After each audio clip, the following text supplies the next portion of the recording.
J'entendais dire que plus loin vers le haut du lac, dans le bois, et où il n'y avait encore personne, il y avait de la bonne terre.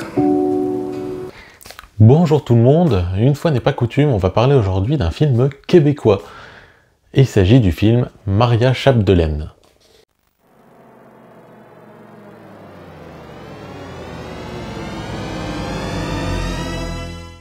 Introduction rapide donc pour parler de ce film réalisé par Sébastien Pilote, qui a également écrit le scénario basé sur le livre du même nom qui a déjà eu droit à plusieurs adaptations. À la musique on trouve Philippe Brault, et au casting des acteurs assez méconnus chez nous puisqu'on retrouve des acteurs ou actrices tels que Sarah Monpetit, Sébastien Ricard ou Hélène Florent. Voilà globalement pour la fiche technique, on en vient tout de suite à l'histoire.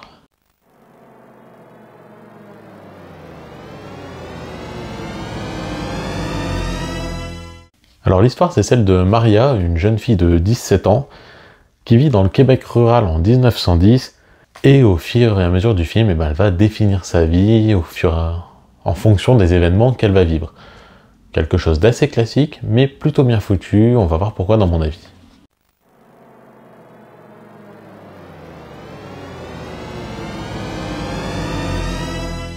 Alors Maria Chapdelaine, c'est un film qui m'a plu, même s'il a quelques défauts. Un de ses plus grands défauts, c'est d'être assez long, puisqu'il dure 2h38, ce que j'ai oublié de mentionner dans la fiche technique.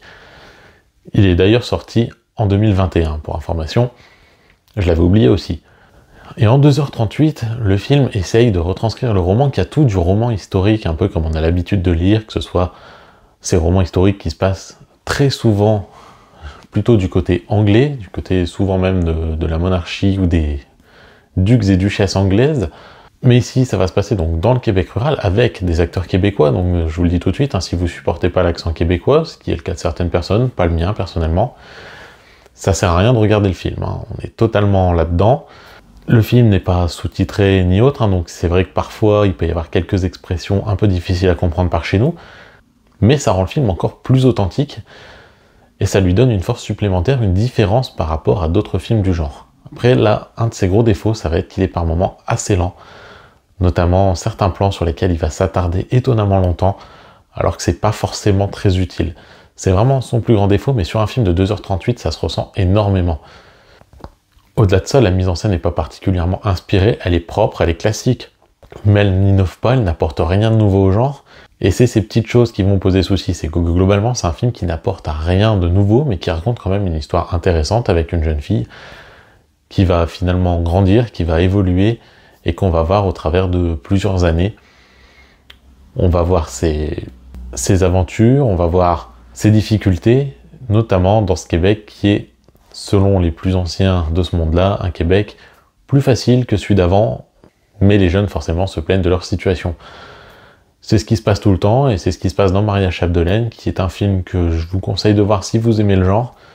Si vous n'appréciez pas, c'est même pas utile d'y jeter un œil. Je vous laisse laisser votre avis sous la vidéo, et je vous souhaite une bonne journée à toutes et à tous.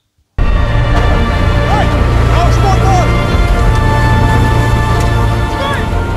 êtes trop au nord. L'hiver est trop dur, l'été est trop court. Des hommes comme ça. On dirait que le bois connaît des magies pour vous attirer. Vous pourriez bien tous mourir sans que personne vienne vous aider.